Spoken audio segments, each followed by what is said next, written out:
Welcome, sir. We are glad to have you here. Thank you भाई. And, यार basically मैं intro से start कर लेते हैं. okay, क्या right. करता हूँ, कैसे है, फिर ठीक है. बताता हूँ क्या क्या कर रहा है. ठीक है.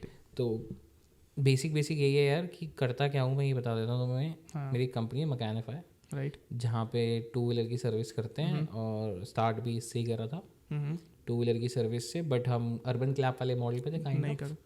And then we pivoted a bit because I understand कि ठीक है थोड़ा पिवट धंधा बदलना पड़ता है. Right. आप कभी भी स्केलेबल धंधा बना रहे हो तो थोड़ा सा Right. बदलना ज़रूरी है. Right. बिकॉज ज़रूरी नहीं है जो मार्केट को चाहिए हो वही आप बना वही रहे है. हो. Right right. ठीक है, ऐसा नहीं होता है. तो उस टाइम पे we pivoted a bit, then we understand कि ठीक है ये पिवट नहीं चल रहा है, थोड़ा इसको स्लाइटली चेंज करते हैं. Let's build a business where you can you know enhance the market size. You know Exactly. एक होता है ना कि यार चीज़ें ये हो सकती हैं बट थोड़ा सा ना तुम्हें दिमाग लगाना पड़ेगा और मार्केट को समझना पड़ेगा मार्केट चलती कैसे है. राइट. ठीक है, उस तरीके से स्टार्ट करा और हमने फिर कोको मॉडल पे आ गए. Then we started doing COCO model. And COCO model I understand कि यार स्टैंडर्डाइज करना है तो you need your infrastructure. Right. You can't build on someone else. Like OYO में क्या होता था, I started because of Rent OYO, लेते माई हैं. एंटरप्रेन्योर जर्नी हाँ. Started because of OYO. तो ओयो में क्या होता था, earlier they expanded very well, but the main point is कि जो होटल था वो किसी और का था. Right. So the main problem with OYO is कि होटल वाला क्या करता है, कभी कैंसिल कर रहा है, कभी कुछ कर रहा है, इस तरीके से होता था. तो मैंने कहा अपना तरीके से बनाते हैं स्क्रैच से. Right. Then we raise 2 rounds of funding as well. And So would you like to disclose, sir, if you like? यार डिस्क्लोज करने वाला इतना बड़ा कोई पैसा नहीं उठा रखा है. But the main point is कि थोड़ा पैसा उठाया था Okay. जिससे कि हम The first round. In first round. नहीं That was the seed round or like round A? Kind of friends and family. और Friends and second family, round okay. Is angel Okay. Okay. Cool. Cool. and then we raised when we raised second round of funding, I understand कि ठीक है यार कि ये चीज़ करना बहुत अच्छा है. बट द पॉइंट इज थोड़ा थोड़ा चेंज करना पड़ेगा मार्केट के हिसाब से. और मार्केट में क्या हो रहा था उस टाइम पे, बहुत सारे मॉडल पिवट भी हो रहे थे. कि जैसे ओयो का मॉडल उस टाइम पे बहुत ज़्यादा था क्योंकि कोविड हुआ था. कोविड ख़त्म हुआ तो ओयो को भी समझ आया चीज़ें बदलनी चाहिए, तो हमें भी समझ आया ठीक है चीज़ें बदलते हैं मार्केट के अकॉर्डिंग, जैसे मार्केट बदल रहा है. तो we started changing things and we understand कि एक स्टैंडर्डाइज मॉडल लेके जाना है तो अपना इंफ्रास्ट्रक्चर चाहिए. Other than that you can't build your you know persona in the market. आप अपने तरीके से बता नहीं पाओगे कुछ और बना नहीं पाओगे कुछ. तो वो किया हमने. उसके बाद आज यहाँ पे यार कर रहे हैं. Now we are raising third round of funding, a bridge round because of the market conditions. Market थोड़ी सी कंडीशंस अच्छी नहीं है, that's why we are raising a bridge round right now. But हाँ मस्त चल रहा है अभी तो. मज़े आते हैं. थोड़ा सा चीज़ें बिगड़ भी जाती हैं, थोड़ी सी चीज़ें सही भी हो जाती हैं. Things are cool now. So just explain your previous startup, वो जो Galaxy आपने किया था. हाँ, सो बेसिकली क्या था, मेरी जर्नी स्टार्ट हुई थी. I worked with several companies. As I told you earlier कि I work with tech companies जिसके अंदर मैं कॉर्पोरेट सेल्स भी कर रहा था. And I work with Nokia as well as a promoter, sales promoter. ज़्यादा बड़ा नहीं, शॉप पे ही था सारा काम होता था. And then I work with Oppo, Vivo and Asus as well. बहुत सारी कंपनीज के साथ काम किया. तो हमारा क्या था यार सीन कि उसके बाद क्या हुआ, then I suddenly got a chance to see Ritesh Agarwal interview. Watch Ritesh Agarwal interview Gurgaon. So उसमें क्या था कि जब रितेश अग्रवाल का इंटरव्यू हो रहा था उस टाइम पे मैं अपना एक स्टार्टअप फेल करके बैठ चुका था already. Not kind of fail you can say, but failure. हाँ ट्राई करके बैठ चुका था. Kind of Ola Uber aggregate model था. Where what we are doing is कि ओला और उबर को एक ही ऐप में ले आएंगे, एक जुगनू नाम की ऐप, इन तीनों को एक ही ऐप में ले आएंगे. वो मॉडल को स्टैंडर्डाइज करके प्राइसिंग जो कस्टमर को चाहिए होगा ले लेंगे, वहाँ से हम कुछ पैसा कमा लेंगे कंपनीज के थ्रू. बट APIs अवेलेबल नहीं थी ओला की, तो हमने नहीं करा वो मॉडल. समझ आ गया कि ठीक है यार नहीं करते हैं क्योंकि नहीं बनेगा. और मैं टेकी भी नहीं था. तो और मेरे बस की भी नहीं था टेक सीखना क्योंकि मैं इतना पढ़ा लिखा भी नहीं था. इवन तो कहते हैं कि टेक में पढ़ना लिखना इतना ज़रूरी नहीं था, बट आई थिंक नहीं समझ आ रहा था तो नहीं करा मैंने. देन उसके बाद क्या हुआ कि मेरा चांस हो गया. मैं बॉम्बे निकल रहा था यहाँ से. अच्छी वहाँ पे मेरे को जॉब मिल गई थी AD की. तो मेरे फ्रेंड का ही वहाँ पे, मेरे फ्रेंड ही शॉर्ट मूवीज़ बना रहे थे उस टाइम पे। OTT आए भी नहीं थे, बहुत कम OTTs थे। तो OTT का कल्चर स्टार्ट होता, शॉर्ट मूवीज़ ले रहे थे वो। तो मेरे फ्रेंड्स को कुछ ऑर्डर मिले थे, पता नहीं एक अमेज़ॉन का ऑर्डर था, एक दो और इन कंपनीज़ के ऑर्डर थे जहाँ से छोटी छोटी फिल्में बना के वहाँ पे डालनी थी। Mini Amazon mini TV? नहीं, अमेज़ॉन प्राइम। हाँ, अमेज़ॉन प्राइम में उनको मिले हुए थे कुछ। अच्छा। तो एक फ्रेंड था जो 2-3 अच्छी सीरीज़ बना रहा था उस टाइम पे, मेरे ख्याल से वो TVF में जॉब करता था। तो उन्होंने मेरे को बोला कि तू भाई आजा, कुछ नहीं है, 40-50 हज़ार रुपये ना ऐसे मिल जाते हैं, कोई ज़्यादा इतना एफर्ट लगता नहीं है। तो मैंने कहा भाई ठीक है, मैं आ जाता हूँ, एज अ AD जा रहा हूँ, जॉब लगी हुई है, रहने के लिए घर था वहाँ पे। बॉम्बे में सबसे बड़ी प्रॉब्लम है हाउस, अगर आपके पास घर नहीं है तो रोड पे तो सो गए नहीं। बट राइट शाहरुख खान बनने तो नहीं जा रहा था ना मैंने कि रोड पे सो जाऊँगा, शहर को खरीद लूँगा, ऐसा कुछ तो था नहीं। तो सिंपल था, वहाँ पे जाना था, थोड़ा सा ऐसे था उस टाइम, फैटी भी थे, आज भी हूँ वैसे तो मैं। तो वहाँ पे जाने से पहले मैंने डाइट वगैरह स्टार्ट करी थी। तो मेरे घर के सामने एक डाइट वाला बंदा था, अच्छा, जिससे मैं डाइट लेता था। तो वो भी उसमें नया स्टार्टअप था, 19 साल का लौंडा था, वो बिल्कुल नया बच्चा। तो हम उसके साथ बैठ के मस्त बातें, मैं तो उसके साथ सैंडविच खाने भी इसलिए जाने लग गया 2-3 दिन बाद कि भाई बातें बहुत अच्छी हो जाती है। मैं कहा यार मस्त बंदा है ये, पता नहीं कुछ स्टार्टअप कर रहा है। इवन तो मैंने भी करा था, बट मेरे को इतना डीप नॉलेज नहीं था। उसने अपने घर से पैसा पूसा लेके 10-12 लाख लगा दिया उस कैफ़े में। देन ही मतलब उस टाइम पे मैं तो बहुत इंटरेस्टिंग स्टोरी बताऊँ क्लाउड किचन की। एक क्लाउड किचन तो अब सुन रहे हैं लोग, अब सुन रहे हैं, राइट। मतलब कि 2020 के बाद से बहुत फेमस हुआ व्हेन कोविड हैपेंड। बट 2018 में उस बंदे, मतलब उस टाइम पे बहुत लोग क्लाउड किचन्स कर रहे थे, नो डाउट। बट हमने जो बहुत ज़्यादा नया सुना था डेली एनसीआर के अंदर, उस टाइम क्लाउड किचन आया था। तो उसका क्या हुआ, धंधा नहीं चल रहा था। उसने क्या करा, धंधा बदल के क्लाउड किचन पे चला गया। तो वो बहुत इंटरेस्टिंग स्टोरी है, बताऊँगा मैं स्टोरी।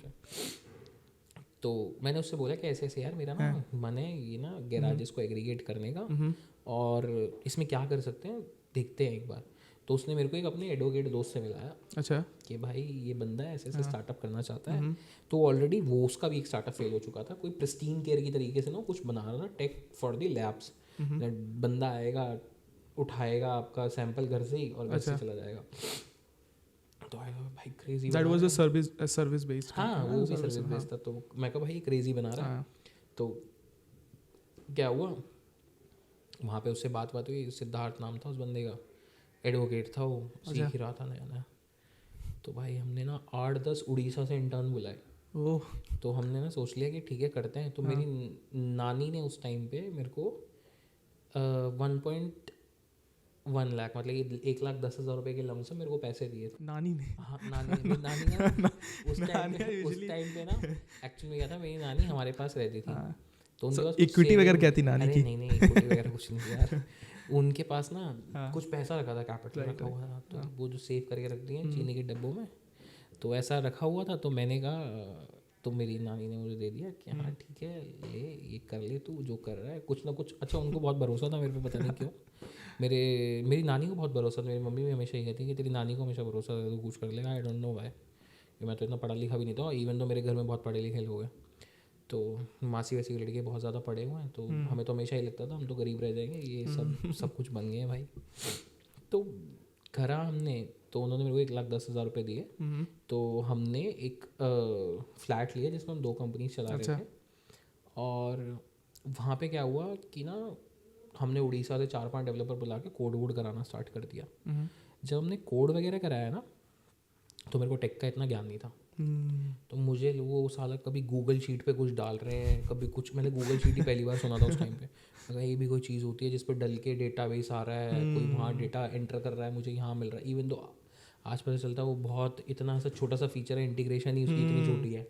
ये अब टेक की पूरी नॉलेज है, क्योंकि अब मैं कंपनी प्रोडक्ट भी मैं ही संभाल रहा हूँ। तो मैंने इतना सीख लिया टेक के बारे में। उसके बाद तो कुछ कोर्सेज वगैरह करे, समझ आ गया ठीक है हाँ टेक जरूरी है। वही मतलब एंटरप्रेन्योर्स यूजुअली जब अपना करते रहते हो अपना ही काम, तो सीख ही जाता है इंसान। हाँ, मतलब कि मेरे हिसाब से लगता है एज अ एंटरप्रेन्योर आपको अकाउंट्स भी आना चाहिए, आपको लीगल भी आना चाहिए, आपको टेक भी आना चाहिए, सब चीज़ आनी चाहिए जो सब कर रहे हैं कंपनी में, थोड़ा। तो यार वो स्टार्टअप, उसका नाम था गैलेक्सी। तो गैलेक्सी को अगर आप आधा करके पढ़ोगे ना, तो वो बनता था गेयर 11। ठीक है, वो नाम ना बड़ा प्यारा बन गया उस टाइम पे। तो मैंने क्या करा, मैंने ना दिल्ली एनसीआर के अंदर, तो ये मतलब ये रैंडमली हुआ, आपने ऐसा सोचा नहीं होगा? हाँ, मैंने सोचा नहीं, मैंने गैलेक्सी सोचा था।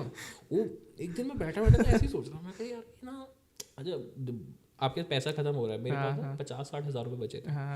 तो मैंने कहा यार 50,000 खराब हुआ, इवन दो अब 50,000 तो 1-1.5 हफ्ते में ऐसे ही खर्च हो जाता है, ये तो है स्टार्टअप के अंदर। बट उस टाइम पे क्या था कि 50,000 पड़े थे, मैंने कहा 50,000 पड़े, ये तो ख़त्म हो रहा है। ऐसे बैठ के नाम को देख रहा, देखा ये नाम ही Gear 11 है, तो अलग अलग करके लिख रहा था मैं वर्ड्स को, तो मैंने पढ़ा, मेरे न्यूमेरिक में कुछ अलग बन रहा है। तो मैंने वो ऐसे ही, वो तो बड़ा हिट सा हो गया था एकदम से। तो क्या हुआ, मैंने अराउंड 70 गैराजेस ऑन बोर्ड किए दिल्ली एनसीआर में। ओ गैलेक्सी, हाँ, गैलेक्सी के अंदर। तो मैंने हर गैराज पे बोर्ड लगाया, हर गैराज पे। उस टाइम पे GoMechanic is a very big player in India, मतलब इन गुड़गांव एज वेल, मतलब कि एनसीआर में तो वो लोग फाड़ रहे थे उस टाइम पे, बहुत तगड़ा कर 2019 18-19 की बात, 18 की बात बताओ, 18। तो मेरे पास 70 गैराज थे, एंड मैंने खुद जाके एक गैराज ऑन बोर्ड, इवन तो आज भी मेरे पास डेटा है, अच्छा, उन गैराजेस का, आज भी उनमें से करीब 50 गैराज चल रहे हैं। तो नहीं, आपने ऑन बोर्ड किया कैसे हुआ? क्योंकि वो तो चीज़ समझाना बहुत मुश्किल था कि यार। हाँ, तो वो ना ऑपरेशनली बड़ा हैवी बिजनेस था। उसमें क्या था, मैं अकेला था, वो दूसरे वाला जो था उठता ही नहीं था, तो उसने ना मेरे ऊपर काम डाल दिया। एक तो पैसे मेरे लगे हुए थे, तो मेरे को लगता था डर कि घर वाले तो मार देंगे मुझे अगर ये पैसा खर्च हो गया तो। इवन तो उससे पहले मैंने बहुत पैसा कमाया था, बट मेरे को डर ये था कि भाई ये पैसा ख़त्म हो गया ना, इसके बाद कुछ नहीं है, नौकरी है इसके बाद सब सिर्फ।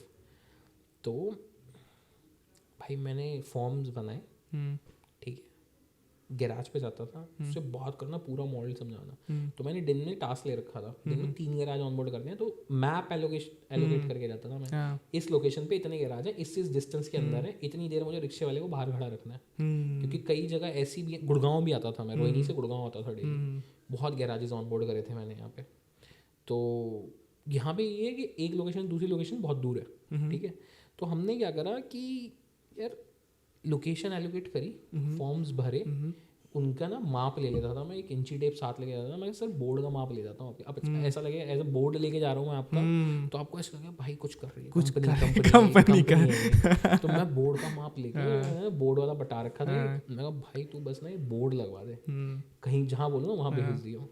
तो वो क्या करता था, एक बंदे को बोर्ड पे माप लेके, नीचे उसका नाम लिख के, ऊपर गैलेक्सी का लोगो लिख के, वो भेज देता था बंदे को बाइक पे लेके, उसको इंस्टॉल करवा देता था। तो मेरे को एक बोर्ड पड़ता था अराउंड 1100 रुपये का, 1100 रुपये, ठीक है। तो मैंने अराउंड 40-45 दुकानों पे लगाया, 70 दुकानें ऑन बोर्ड करी। जिस पे मन नहीं करता था उस पर बोर्ड नहीं लगाते थे, जिसका मालिक नहीं मान रहा है ना उस पर बोर्ड लगवा दो, और जिस पे नहीं मान जाता था, मैं कहा हाँ सर पोस्टर लगवा जाऊँ, दिमाग उसमें पोस्टर भी डाल के ले जाता था, बैग में पोस्टर डाल के ले गया भाई, ऑन बोर्ड करे वो गैराज। बड़ी बात कैसे की? यहाँ पे क्या होता है ना, लोगों को ये समझाना बहुत कठिन है कि हमारी खुद की कंपनी, जबकि अभी तो स्टार्ट ही नहीं हुई है। उसमें क्या हो रहा था, क्या कहते हैं, गैलेक्सी के टाइम पे कि उस टाइम पे ना ऑलरेडी गो मैकेनिक कर रहा था सब, ठीक है। तो ना बहुत गैराजेस को रिजेक्ट भी करता था, बट वो ना उसमें ये नहीं देखता था कि काम कैसे कर रहे हैं। तो मैं ये देख रहा था कि हाँ भाई तुम काम कैसे करते हो ये समझाओ। उनको मेन ये था कि सर आप मेरे पे ना एक सर्विस भेज दो, मैं अच्छे से कर दूंगा, ठीक है, ये वाली चीज़ थी। तो भाई वही अपॉर्चुनिटी सी लगी मुझे, मैंने ग्रैब करी, मैंने बोर्ड वोर्ड सब लगवा दिए। उसके बाद समझाने का प्रोसेस यार बड़ा सिंपल था बेसिकली, उसमें मैं कुछ नहीं करता था, उसमें मुझे ना सेल्स आती थी बचपन से ही। तो वो ना बोलने नहीं आता, जाते मिलना, हाँ भैया क्या करते हो ये वो। मैंने वेबसाइट का ना फ्रंट पेज बनवा लिया था भाई। वो मेरा ना वो टेक वालों ने बड़ा काटा था उस टाइम पे, वो भी बहुत बेकार स्टोरी है। वो टेक वाले कोड करते नहीं थे, आके बस माल फूकते रहते थे, उड़ीसा से आके कोड करते नहीं थे, मुझे बोलते थे टेक कोड खोल के ना, हाँ देखो कोड हो रहा है। आज तो एक वेबसाइट में 5 घंटे में कोड करवा दूँ, जो वेबसाइट उन्होंने मेरे को 5 हफ्ते लगा दिया, और कोड का एक पेज नहीं दिखा मुझे। एक पेज बनाया उन्होंने, लैंडिंग पेज, करता रहा ऑन बोर्ड करता रहा। बाद में जाके मैंने देखा भाई तो सब फट गया है, कुछ नहीं बना पीछे से, सब चूतिया बना दिया मेरा। वर्ड बड़ा अजीब सा ठीक है, उस टाइम पे मुझे ये लग रहा था मेरा बन गया। तो मैंने फिर ये सिंपल था कि वो करा, और सडनली मैंने इन्वेस्टर्स को पिच करना भी स्टार्ट करा। तो आए मतलब कि उस टाइम पे एक बहुत बढ़िया बंदे थे यार, अभी भी उनकी बहुत बड़ी कंपनी है फ्लूइड वेंचर करके, अमित सिंगल नाम से एक सीए हैं, ठीक है। तो उनको मैं मिला इवेंट में किसी, तो उन्होंने मेरे को 1-2 मीटिंग्स दिलवाई। एक तो उस टाइम पे ड्रूम के फाउंडर होते थे ऋषभ मलिक, हाँ ड्रूम को, ठीक है, हाँ. तो ड्रूम के फाउंडर थे ऋषभ मलिक. अब वो जंगल वेंचर्स करके Okay. उनके वो पार्टनर है, इंडिया पार्टनर. तो वो थे, उनसे मिले हम. उनको मैंने आइडिया पिच करा. मैंने ना वो मार्केट के हिसाब से पैसा उठाने का ट्राई कर रहा था. 5 करोड़ उठा लूंगा, 6 करोड़ उठा लूंगा, 7 करोड़ उठा लूंगा, क्योंकि उठते ही इतने पैसे थे उस टाइम पे. 70 जो अपने गैरेजेस. हाँ, तो मार्केट बहुत बड़ा था. तो मेरे को ये लगा कि भाई फाड़ देंगे, ये कर देंगे, वो कर देंगे. तो भाई वो हो गया. और फिर ये ज़्यादा कुछ नहीं था. उसके बाद आए, मतलब इन्हें पिच करने के बाद ना ये समझ आ गया कि ये आइडिया में ना हमें गो मैकेनिक खा रहा है गुड़गांव में. कोई भी हमारी पिच ढंग से सुन नहीं रहा था. इवन तो ऋषभ मलिक ने बहुत अच्छे से पिच सुनी थी उन्होंने, बट उनका मेन पॉइंट यही था कि यार ये तुम्हें खा जाएंगे और तुम अभी बच्चे हो और ये तुम्हें मार देंगे, तुम्हें पता भी नहीं चलेगा. उनके पास बहुत सारा, उस टाइम उन्होंने $2 million सिकोया से रेस कर चुका था. और सिकोया उससे बैकिंग है. तो फिर आज भी बहुत बड़ा इन्वेस्टर है सिकोया, बट उस टाइम पे तो सिकोया का नाम बहुत अलग होता था. उसने पैसा डाल दिया, फिर कोई नहीं डालता था पैसा. आज खैर लोग डाल देते हैं, बट उस टाइम पे नहीं होता था, क्योंकि बहुत सारे VCs आ गए अब तो. Exactly. तो भाई उन्होंने करा तो बहुत ज़्यादा रिजेक्शन आई. तो मैंने ना सोचा, मैं कहा नहीं इसको बंद करते हैं, फंड नहीं मिलता इस पे, इस स्टार्टअप के ऊपर. तो मैंने यार रो धो के वो स्टार्टअप बंद कर दिया एक दिन में. मैंने वेबसाइट सब बंद करवा दी, बंद करवाया. स्टार्टअप जस्ट लाइक ऐसा लगता है कि यार अपना खुद का बच्चा है, ऐसा लाइक यार. मतलब बहुत, एक बात बताऊं, उसमें मेरे को इतना इमोशनल अटैच्ड बेसिकली क्या था उसमें ना, इतना फील नहीं हुआ, क्योंकि वो मैंने ना सब कुछ 2 महीने में कर दिया था. मैंने पैसा भी खुद का लगाया, मैंने सारी चीज़ें खुद की करी. बट जो उससे एक्सपीरियंस मिल गया ना, लोगों को ऑनबोर्ड कैसे करना है, मार्केट चलती कैसे, ऑपरेट कैसे होता है, स्पेयर पार्ट में कितना पैसा बनता है, इसमें कितना पैसा बनता है, स्पेयर पार्ट निकालने के बाद वो भी तो स्पेयर पार्ट पड़ा हुआ, उसको भी बेच सकते हो तुम. तो बहुत सारी चीज़ें, ज्ञान बहुत मिल गया था उससे. 50-60 हज़ार गवा के. और मेरे पास बचे उसके बाद 30,000 रुपये टोटल मेरे बैंक में. तो 30,000 बचे. मैंने ना घर पे आके थोड़ा सा नाटक सा करा अपने कि ये हो गया, वो हो गया. यार माँ बाप आपको रोते हुए तो देख नहीं सकते. तो वो वाली चीज़ थी. मेरी मम्मी ने कहा नहीं, जो तेरा मन है वो कर, और जो तेरे को लगता है वो कर तू इमोशनली. तो हाँ, मैंने इमोशनली मार दिया. मैं यार, एक तो ना मेरे घर में कोई बैक में कमाने वाला नहीं था. राइट. और हमारी सिचुएशन ऐसी थी, बहुत खस्ता. मतलब कि कमाओगे तो घर का किराया जाएगा, अदरवाइज नहीं भी जाएगा, पैसा ही नहीं है देने के लिए. तो भाई करा वो. और फिर मैंने घर आके नाटक कर दिया. मैंने कहा वो लड़का पागल है, गालियाँ दी उसको बहुत सारी, साला ये कर दिया मेरे साथ, वो कर दिया, फलाना कर दिया. ये सब किया और कुछ नहीं यार. फिर उसके बाद मेरे घर वाले मान गए. अगले ही दिन मैंने एक नया आइडिया सोचा.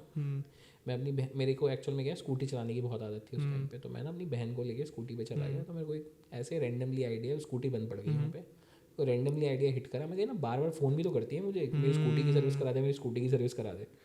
अच्छा, मेरे को एकदम से क्लिक किया, वो ना हर भाई की प्रॉब्लम है इंडिया में, अगर तुम देखो एक तरीके से.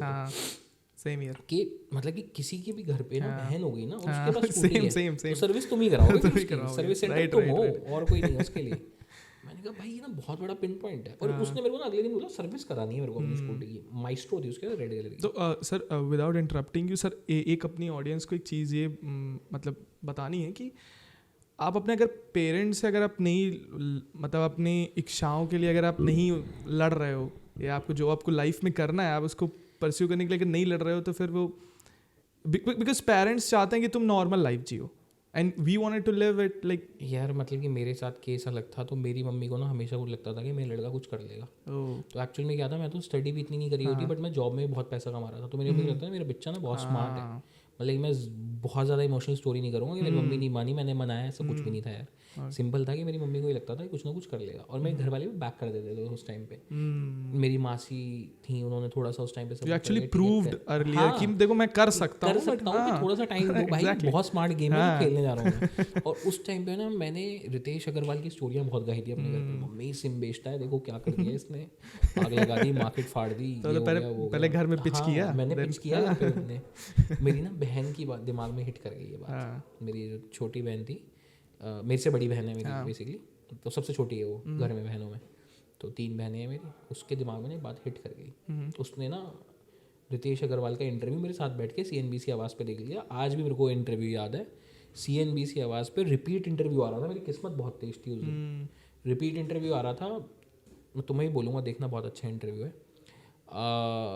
विजय शेखर शर्मा पेटीएम और रितेश सेम इंटरव्यू था, मतलब ये कोलैब इंटरव्यू था नोएडा वाले ऑफिस में इनके। वो इंटरव्यू मैंने अपने घर वालों को दिखा दिया और मेरी मम्मी ने कहा अब तो मेरा बेटा ही बनाएगा जो बनाएगा अगला। मैंने कोई पिच नहीं करा और रितेश घर वाली पिच कर गया था मेरे बेटे की वहाँ। तो भाई मेरे घर वालों को फुल एक्साइटमेंट थी कि कुछ कर लेगा। फिर उसके बाद फेलियर भी आया। मेरी मम्मी को ये पता था फेलियर भाई हर जगह आता है क्योंकि उन्होंने भी काम करा, ऑब्वियसली सिंपल लाइफ है ऐसा कुछ। Your father was in a business background? हाँ, मेरे पापा यार बेसिकली मेरे को नहीं पता, बहुत कम लोग करते हैं काम। मेरे पापा सिक यूनिट्स खरीदते थे। तो सिक यूनिट्स वो होती हैं जो बंद फैक्ट्रियाँ होती हैं ना, जिनको नीलाम किया जाता है, वो फैक्ट्रीज खरीदते। तो मेरा फादर वाज वेरी रिच गाय, मतलब कि सन 90s के अंदर हम तो बहुत पैसे वाले थे। फिर मेरे फादर की डेथ हो गई suddenly and then income tax वगैरह ये सारी चीज़ें हुई उस टाइम पे। बहुत सारी मैं पैदा भी नहीं हुआ था फ्रैंकली स्पीकिंग, तो पता भी नहीं चला, तो चीज़ें नहीं हुई। तो हाँ, बिजनेस फैमिली है, मेरा बैकग्राउंड बिजनेस फैमिली का है। तो मेरे घर वाले कहते हैं तेरे में खून तेरे पापा का, कुछ ना कुछ तो कर ही लेगा, तू फाड़ लेगा लाइफ में। तो यार वही था। फिर वहाँ से चले, फिर मेरी वही बैक टू द स्टोरी कि मैकेनिफाई कैसे स्टार्ट हुआ। तो मैकेनिफाई में क्या था, वही अपनी बहन की प्रॉब्लम देखी, उसने अगले दिन मेरे को बोला सर्विस करा के ला। राइट। तो मैंने एक मैकेनिक पकड़ा, ठीक है, और उसको बोला, मैंने कहा भाई तू मेरे साथ बैठ, अपनी किट लेके, अच्छा, और एक इंजन ऑयल की बोतल ले लियो साथ में, ठीक है। तो उसने कहा ठीक है भैया चलो, कहाँ चलना है। उसको लगा बाइक ख़राब हो गई है कहीं पे, तो मैं उसको उठा के अपनी बहन के यहाँ पे ले गया। मैं कहा इसकी ना सर्विस कर यहाँ पे। उसने कहा सर्विस कर, तो वो चौक गया वगैरह, सर्विस तो करानी थी, तो यहाँ तो लाया तो मेरे को वहाँ पे। मैं कहा नहीं मुझे कुछ देखना है, आप यहीं सर्विस करो। तो फटाफट इंजन ऑयल, तो इंजन ऑयल के लिए ना नीचे टब नहीं लाए थे हम। तो मैंने कहा पॉलीथीन खोली, जैसे उसने बॉटल खोली ना, वो पॉलीथीन लगा दी उसके नीचे, तो इंजन ऑयल सारा काला उसमें गिर गया। राइट। तो बहुत छोटी सी चीज़ें हैं, बट ये बहुत टेक्निकल गई। बाद में हमने बहुत सोचा इन चीज़ों के ऊपर, ये सब चीज़ें चाहिए, ये सब चीज़ें लगेंगी, स्टैंडर्डाइज प्रोसेसेस ऐसे बनेंगे। मतलब पन्नी ने भी एक स्टैंडर्डाइज प्रोसेस ही बताया, क्योंकि बहुत सारी दुकानों में पराते नीचे लगा देते थे। हमने उस टाइम पे बॉटल बनाई थी जो बॉटल नीचे लगती थी और इंजन ऑयल एक बूंद नीचे नहीं गिरता, क्योंकि घर पे सर्विस करनी थी। और किसी के घर पे भी कीचड़ मचाया हुआ है ना इंजन ऑयल, फिर वो गालियाँ दे देगा।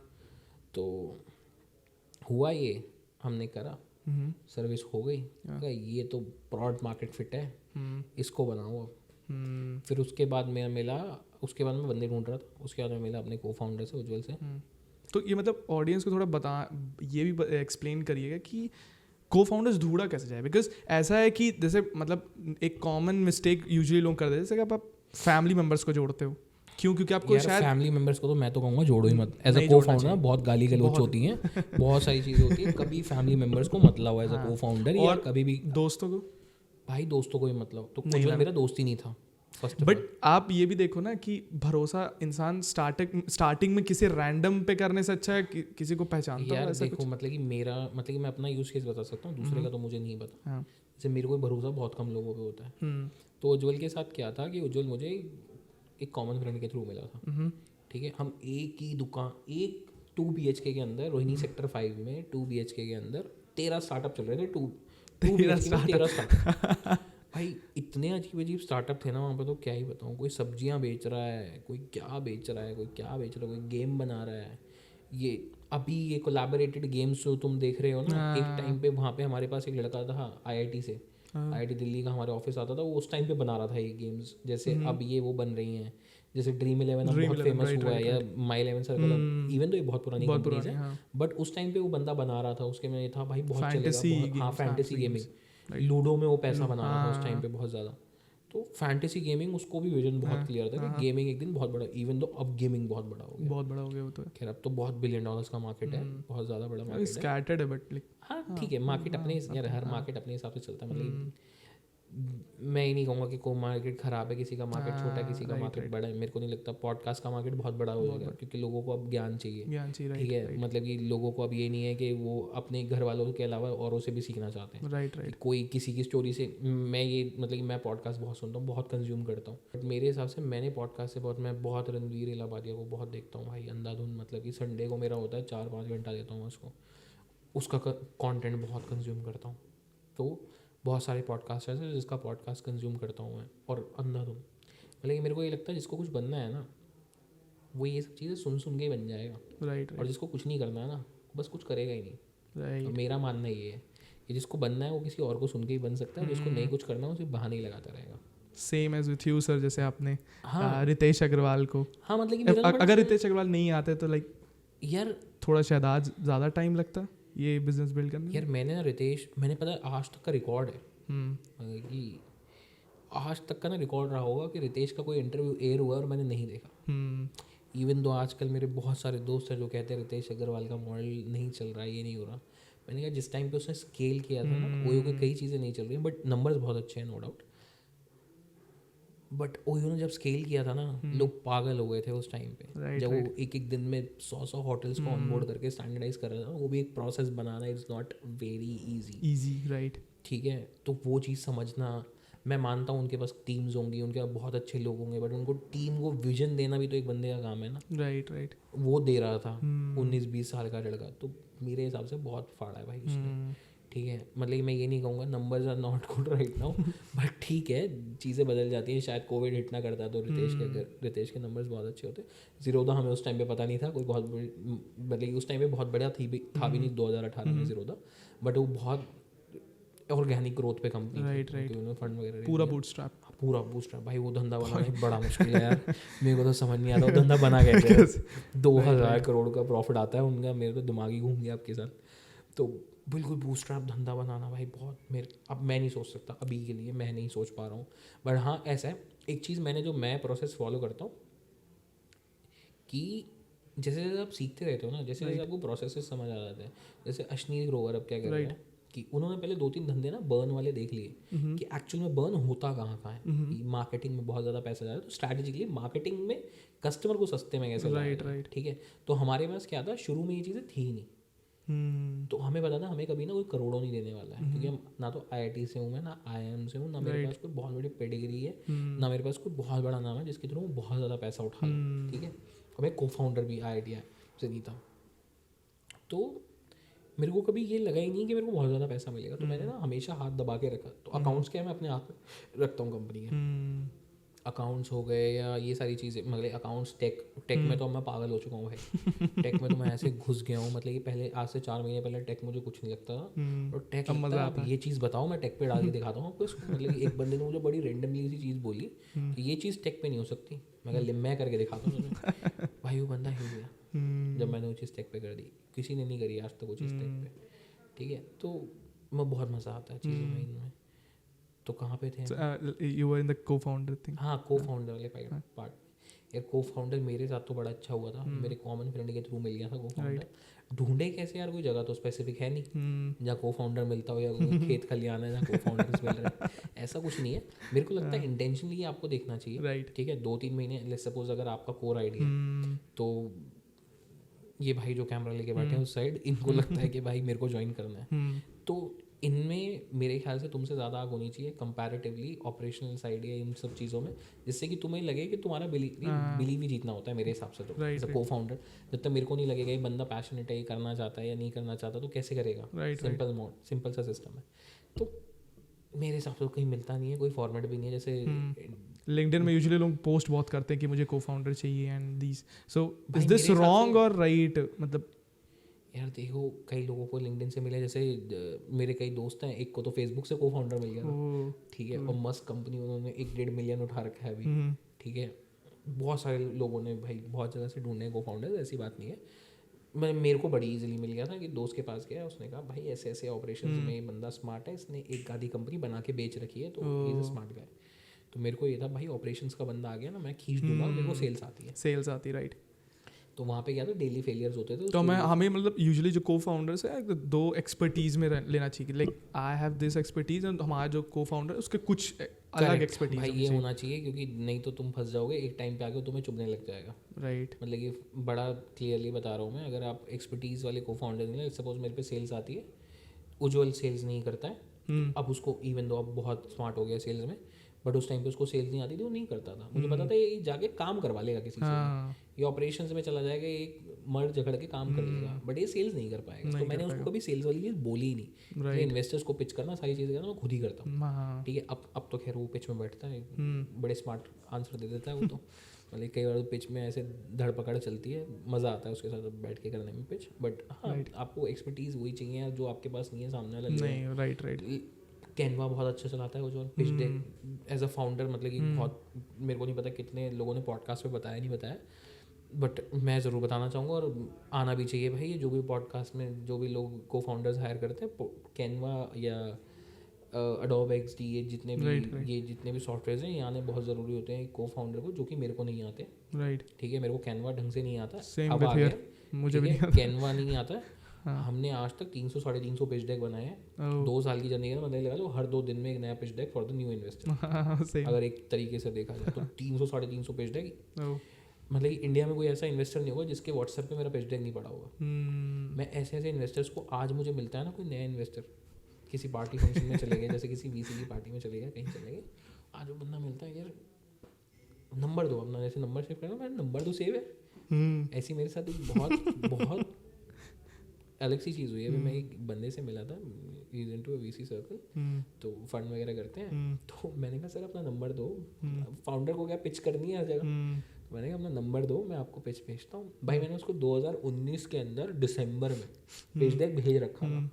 उस बंदे को जब मैंने पिच डेक रीसेंड किया ना, उस बंदे को सिर्फ मेरे से बात करने का मन किया, उसके बाद कह रहा एक कॉल फिक्स करते हैं, मुझे नहीं पता मैं पैसा दूंगा नहीं दूंगा, बट मैं ये देख रहा हूँ आज भी पिच डेक का फर्स्ट होम पेज पे वही टेडी बेयर लगा हुआ है। वो एक हमने ना एक लोगो टाइप या आप कह सकते हो कि एक ना जिंगल टाइप का बना रखा था फ्रंट पेज पे, वही लगाते थे हम। एक अंकल है मूछों वाले स्पेयर पार्ट के साथ, अच्छा, उसने वो चीज़ देखी कि भाई कॉल फिक्स करूंगा मैं। फिर उन्होंने कहा हम सीरीज ही करते हैं, ये नहीं करते, definitely whenever you are raising series है तो पिचेस। तो ऐसे बहुत जगह हुआ है ये चीज़ कि आप रेगुलरली करते रहोगे ना तो आपको लोग मिलेंगे। बहुत कैनवा, जैसे मैं बोल रहा, कैनवा आना बहुत ज़रूरी है, ये चीज़ें आनी ज़रूरी है जो आप अपने को फाउंडर में ज़रूर देखो भाई, क्योंकि आप दूसरे को एक डिज़ाइनर पकड़ के नहीं करवा सकते काम। राइट। आप इंटर्न हायर करो फिर वो काम नहीं हो पाएगा, वो सिंपल है।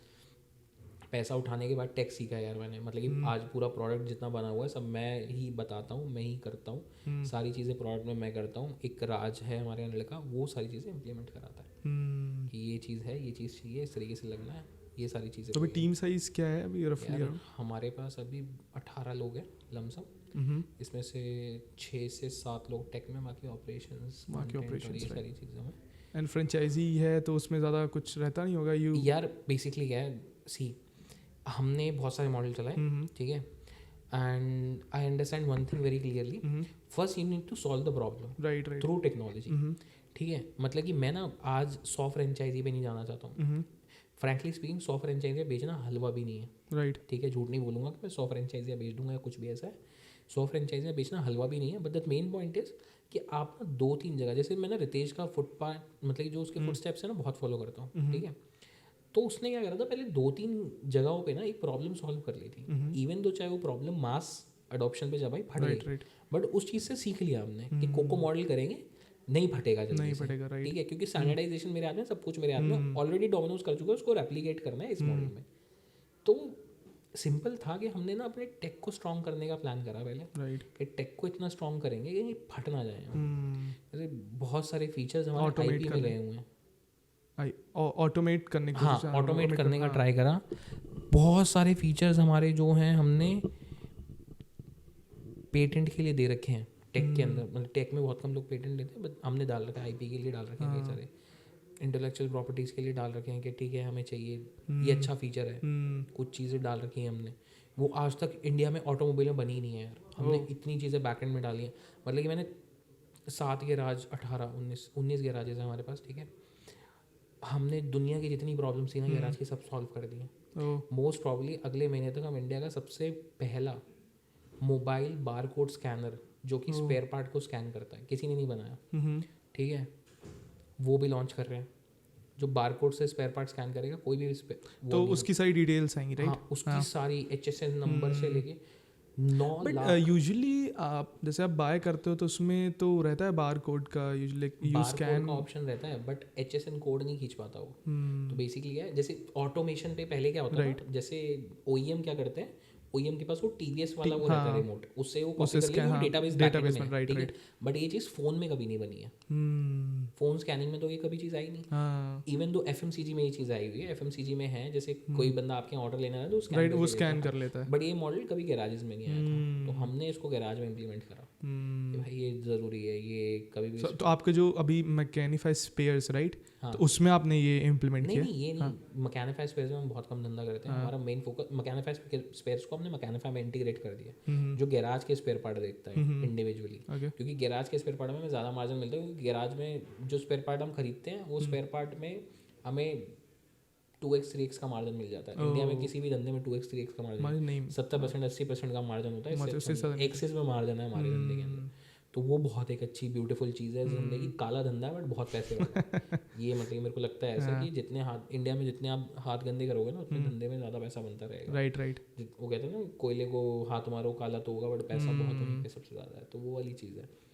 तो बहुत सारी चीज़ें ऐसे समझ आई है धीरे धीरे। टेक्नोलॉजी में तो मेरा पूरा ब्लास्ट रहता हूँ मैं कि कोई भी चीज़ प्रॉब्लम आ रही है टेक्नोलॉजी के थ्रू सॉल्व करो उसको, सबसे बेस्ट ऑप्शन है टू सॉल्व इट।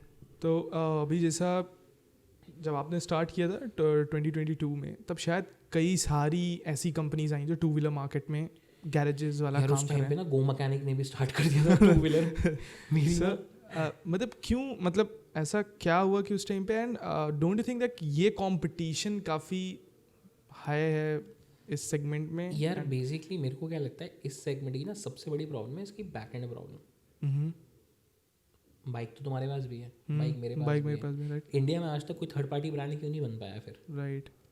समझो आप, इसमें सबसे बड़ी प्रॉब्लम ये नहीं है कि बाइक्स नहीं है या कस्टमर नहीं है, इसमें कोई अच्छी सर्विस ही नहीं दे सकता।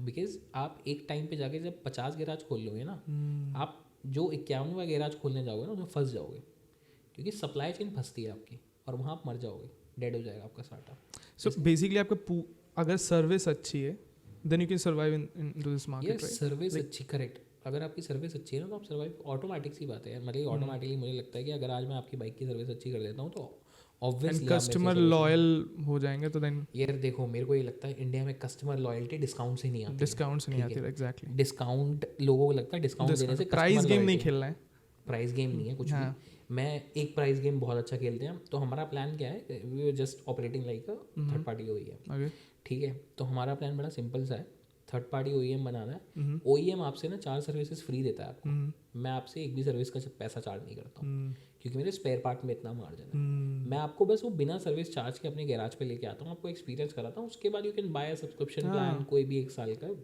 जो आपको रेलेवेंट लगे उस टाइम के साथ। तो सब्सक्रिप्शन प्लान में मतलब क्या रहता है? लाइक अगर मेरी गाड़ी ख़राब हो जाती है then I can come to you, then वो जो सब्सक्रिप्शन प्लान है उसकी क्या नीड रहेगी वहाँ पे? यार बेसिकली सब्सक्रिप्शन प्लान में ज़्यादा कुछ नीड नहीं होती है। जैसे लेट्स सपोज आपने एक बार सर्विस करा ली, सब्सक्रिप्शन प्लान ले लिया, आपको ये है कि रोड साइड असिस्टेंट मिल जाएगा। अगर आजू बाजू में हमारे गैराज हैं तो वहाँ से रोड साइड असिस्टेंट, आपकी बाइक ख़राब हो जाएगी तो उठा लाएंगे, रिपेयर कर देंगे। ये सारी चीज़ें 4-5 सर्विसेज आपको फ्री मिल जाती हैं सब्सक्रिप्शन प्लान के साथ, ठीक है। फ्री सर्विसिंग का मतलब ये है कि पहली सर्विस आपने फ्री ले ली तो उसके बाद आपके पास सर्विसेज फ्री रहेंगी सब्सक्रिप्शन प्लान बाय करने के लिए, बाय करने के बाद। तो ये सारे फीचर्स मिल जाते हैं सब्सक्रिप्शन प्लान में। ये है कस्टमर बन के भी रह जाता है, उसका मेन ये है कि बंद जाता है आपके पास कि 4-5 सर्विस तो करा ही लेगा, और आप अच्छी सर्विस करोगे तो वो रिन्यू भी होगा subscription plan, no doubt. But आपको ये नहीं लगता कि अभी जो ईवी मार्केट आ रहा है तो उसमें जो गाड़ियाँ आ रही हैं टू व्हीलर्स, उनमें मेंटेनेंस कॉस्ट काफ़ी कम होगी? अरे यार ऐसा लगता है, पता है मैंने ना बहुत सारे लोग सुने हैं कि जिसको लगता है ईवी में सर्विस कॉस्ट कम है। ऐसा कुछ नहीं है भाई। मैं आपको बहुत तगड़ी चीज़ बताता हूँ एक, मतलब अच्छा। मुझे नहीं पता आपने कितना देखा होगा ईवी को। आप ईवी को देखो, पूरी प्लास्टिक से बनी हुई है, ठीक है, right. और इंडिया की सड़कें देख लो। आज मैं आपको बाहर ले चलता हूँ 10-12 ईवीज खड़ी होंगी, ठीक है, बहुत सारी कंपनीज है ईवी, सबसे ज़्यादा ईवी खड़क जाती है, ठीक है। एक्टिवा क्यों लेट खड़कती है? बिकॉज उसके अंदर मटेरियल कुछ और यूज़ हो रहा है, इसमें प्योर प्लास्टिक है। इसमें कंट्रोलर यूज़ हो रहा है, कंट्रोलर बहुत जल्दी ख़राब हो जाता है, मोटर ख़राब हो जाती है, ठीक है, उनकी रिपेयरिंग है, इसमें बहुत कॉस्ट आती है, इसमें स्पेयर पार्ट की कॉस्ट बहुत ज़्यादा है, और हमारा मेन धंधा स्पेयर पार्ट बेचना ही है एक तरीके से देखा जाए तो मतलब ऐसा अगर फाइन उन लोग करते जाएँ अपना प्रोडक्ट, जस्ट लाइक ओला, आपको ये नहीं लगता कि ओला भी इस मार्केट में एंटर कर सकते? बिकॉज पहले वो सर्विस बेस्ड कंपनी थी एंड देन उन्होंने अपना ओला इलेक्ट्रिक लाया इस फील्ड में। यार ओला क्यों, ओला मेरे में इन्वेस्ट कर देगा ना, ओला क्यों आएगा इस मार्केट में? ओला को क्या ज़रूरत है? ओला यार बेसिकली क्या है, ओला अपना सिस्टम तो बनाएगा, राइट, बट इसमें क्या है कि लेट्स सपोज अभी तो ओला नहीं बना रहा है जितना मुझे लगता है कि उनकी डोर स्टेप सर्विस है, और डोर स्टेप सर्विस इंडिया में कामयाब नहीं होती। आपको अपने स्टोर्स चाहिए, डेटाबेस ड्रिवन बात बता रहा हूँ ये, मतलब अपने स्टोर्स चाहिए, एक्सपैंड ही नहीं होगा अदरवाइज। मतलब मुझे अगर सर्विस चाहिए then it would not work like other, वो तुम्हें अपने स्टोर्स ही चाहिए होंगे, otherwise you can't do on like you can't you know कि you can't trust on other people है ना, कि उसका गैराज है, मैंने स्टैंडर्डाइज किया, उस पर सर्विस करा देता हूँ, ऐसा नहीं चलता। ठीक है, तो ये चीज़ नहीं है। तो हमारा भी ऐसा ही है, हमारे पास 19 गैराज है जिसमें कुछ स्टैंडर्डाइज है, कुछ हमारे मिनिमम गारंटी में, कुछ हमारे अपने हैं। ठीक है, जो हमारे अपने हैं वो बहुत अच्छा रेवेन्यू कर रहे हैं। ठीक है, उसकी सर्विस रिपीट भी आ रही है, 70-80% का रिपीटेशन है। जो स्टैंडर्डाइज है उसको 40% का रिपीटेशन है। और जो साले है ही नहीं, उन्होंने तो कस्टमर ही कभी वापस नहीं देखा होगा मुझे लगता है अपने गैराज पे। वो तो मुझे लग रहा है हमारा कस्टमर भी खराब कर रहे हैं, इसको हम एक्वायर करते हैं। राइट।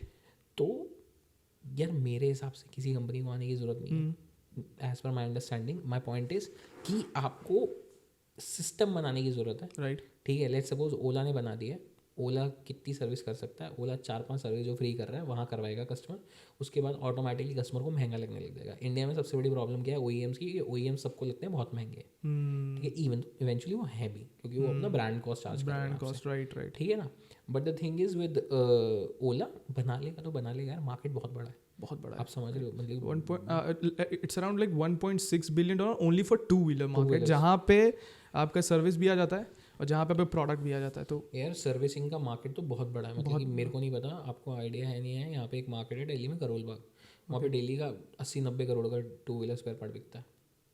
वहाँ साउथ अफ्रीका भी सप्लाई हो रहा है, वहाँ से वहाँ इंडोनेशिया भी सप्लाई हो रहा है, वहाँ से मतलब बहुत कंट्री सप्लाई हो रही है। मतलब साउथ ईस्ट एशिया बहुत सप्लाई होता है, मतलब साउथ अफ्रीका बहुत सप्लाई हो रहा है, नेपाल, ये सारी जगहों पे भी जा रहा है। तो वहाँ 80-90 करोड़ का सप्लाई होता है डेली का spare part. This market is very big in India. एक कंपैरिजन नहीं कर सकता आप किसी के साथ इसमें। Right right. मेरे हिसाब से मार्केट इज़ वेरी बिग यार। 22 करोड़ 2-wheelers हैं। सिंपल मैथ्स बताता हूँ मैं तुम्हें, 22 करोड़ 2-wheelers हैं। अगर मैं 5,000 फ्रेंचाइजीज भी खोल लूँगा ना, राइट राइट, तो भी मैं सिर्फ 1.5 करोड़ 2-wheelers की सर्विस कर सकता हूँ साल में। फिर भी कितना 2-wheeler बच गया? 90%। राइट। 90% मार्केट खुला है। 10 लोग भी आ जाएंगे ना तो भी सर्वाइव कर जाएंगे इस मार्केट में। Right right. और 5,000 से ज़्यादा 2-wheeler स्टेशन बना ही नहीं सकता आप इंडिया में। किलोमीटर वाइज भी तो सेंट्रलाइज वो करते हो ना आप उसको, तो उससे ज़्यादा बना ही नहीं सकते हो। बट यहाँ पे जैसे आपने बोला कि OEMs जो प्रोवाइड करा चाह रहा है वो काफ़ी महंगे हैं, लाइक काफ़ी महंगे। जैसे ओला अगर प्रोवाइड कर रहा है तो काफ़ी महंगे हैं, बट लाइक आप अगर उसको सस्ता कर रहे हैं देन आने वाले टाइम पे लोग, अगर मैं ओला का स्कूटी खरीद रहा हूँ then why I should prefer other garages rather than doing it in Ola. Basically मेरे को जो लगता है कि जो थर्ड पार्टी पे कस्टमर आता है ना, उसकी सबसे बड़ी दिक्कत क्या होती है प्राइसिंग, क्योंकि इंडिया प्राइस सेंसिटिव मार्केट है। आप प्राइसिंग पे खेल भी सकते हो, जैसे बहुत सारे लोग कहते हैं कि आप प्राइसिंग मत खेलो इंडियन मार्केट के अंदर, क्योंकि कोई और बहुत सारा पैसा उठा के लाएगा और आपको मार देगा। ठीक है, आप स्ट्रैटेजीज पे खेलो। मैं तो बड़ी देसी धंधे वाली स्ट्रैटेजीज लगाता हूँ यार। मतलब मेरी स्ट्रैटेजीज में कुछ ऐसा नहीं है कि मैं बैठ के बहुत ज़्यादा चीज़ें अलग अलग कर रहा हूँ। मैं बड़ी देसी धंधे वाली स्ट्रैटेजी है, एक फ्री सर्विस देनी है, आप सब्सक्रिप्शन करिए तो बेच के, सिंपल। ठीक है, आएगा प्राइस सेंसिटिव मार्केट वाली बात ये है कि उनका थोड़ा सा प्राइस महंगा होगा, मार्केट आफ्टर मार्केट सस्ता मिल रहा होगा। 1 लाख रुपए का व्हीकल है, गाड़ी है नहीं 5-10 लाख रुपए की जिसमें कोई सामान लगवाते हुए सोचे 10 बार। सही बात। 1 लाख रुपए का व्हीकल है, 2,000 रुपये का सामान डल रहा है उसका कंपनी से, 1200 का बाहर से डलेगा, डलवाएगा वो 100%। और मार्केट ऐसे ही ऑपरेट होता है इंडिया में। इंडिया में नहीं, हर मार्केट ऐसे ही ऑपरेट होता है यार। आप कोई भी मार्केट देख लो, मतलब कि हर बंदा फिर तो हल्दीराम की नमकीन खाए ना, दूसरी वाली बिकना ही बंद हो जाएंगी अगर ऐसे चलेगा। वो वाली चीज़ नहीं है। तो मतलब इसके अंदर वो कोई पार्ट नहीं है कि बिकेगा इतना इतना होगा इतना। काफ़ी बड़ा है मार्केट, इस वजह से मार्केट इतना बड़ा है कि मैं बता रहा हूँ 22 करोड़ हैं भाई, कितनी बाइक सर्विस करेगा वही है। राइट। मतलब कि हीरो के पास अगर 5,000 सर्विस सेंटर है आज, तो वो देख लो, मैं तो आपको डेटा बता रहा हूँ, 1.5 करोड़ से ज़्यादा सर्विस ही नहीं कर सकता। राइट, वो फिर कहाँ ले जाएगा, कहाँ सर्विस सेंटर, हर गली में थोड़ी ना खोल देगा। और अगर कुछ भी खराब हो गया देन लोग हीरो की हाँ मतलब कि ब्रांड यार देखो, वो लोग ना पैसा बना चुके हैं, उन लोगों का ब्रांड बन चुका है। हीरो पे जिसने सर्विस करानी है वो हीरो पे ही करवाएगा, वो और कहीं नहीं कराने वाला सर्विस। ठीक है, वो आप उसको तोड़ नहीं सकते उस कस्टमर को। आप सोच रहे हो कि मैं उस कस्टमर को तोड़ दूंगा, वो नहीं टूटता किसी पे भी। अब किसी को कोई भी चीज़ करानी है, उसको लगता है भाई ये स्पेयर पार्ट डलना चाहिए तो OEM का ही होना चाहिए, तो चाहे आपसे बाहर OEM का सामान मंगाएगा, बट मंगाएगा ज़रूर।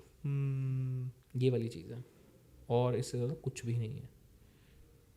सो लाइक आपको लगता है कि लाइक पहला जो B2B जो क्लाइंट रहता है, क्योंकि हम B2C तो चलो मार्केट कर दिए हमने, ऐड चला दिया, बट B2B का थोड़ा सा लफड़ा ये रहता है कि यार मैं कैसे अपना B2B क्लाइंट लाऊं। जैसे like you are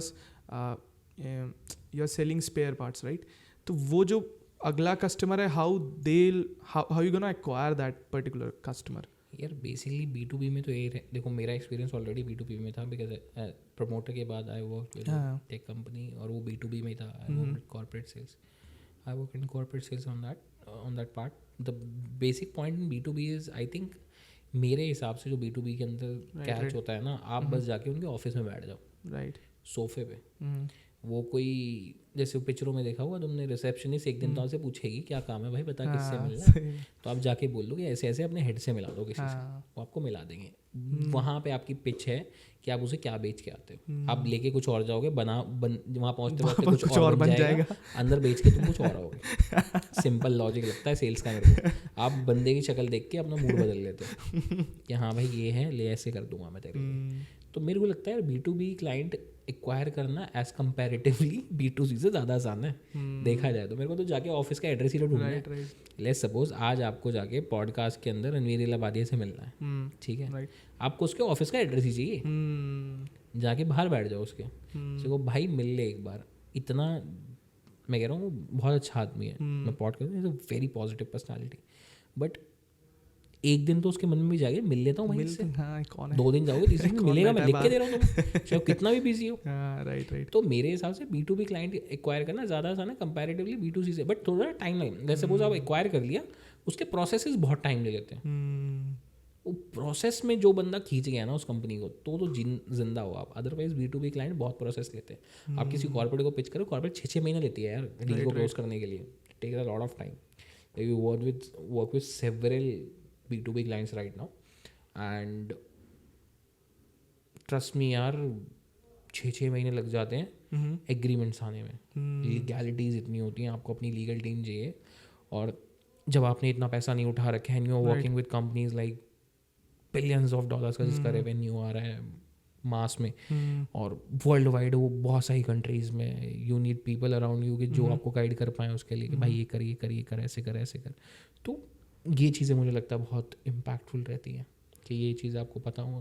B2B client में ऐसा कोई दिक्कत नहीं है मेरे हिसाब से. मतलब अगर कोई कॉलेज का बच्चा है एंड उसे सबसे पहली चीज़ क्या सीखना, मुझे को लगता है सेल्स इम्पॉर्टेंट है उसके लिए. सेल्स आपको ना करनी आनी चाहिए. आप कुछ भी कर लो लाइफ में, राइट. आप चाहे पिज्ज़ा बेच लो, आप चाहे फ़ोन बेच लो, चाहे आप पॉडकास्ट कर लो, चाहे कुछ भी कर लो, आपको लाइफ में सेल्स आनी ज़रूरी है मेरे अकॉर्डिंग. मेरे को नहीं लगता सेल्स से कोई भी चीज़ परे है. आपको सेल्स नहीं आती, आप कहीं भी नहीं चलोगे.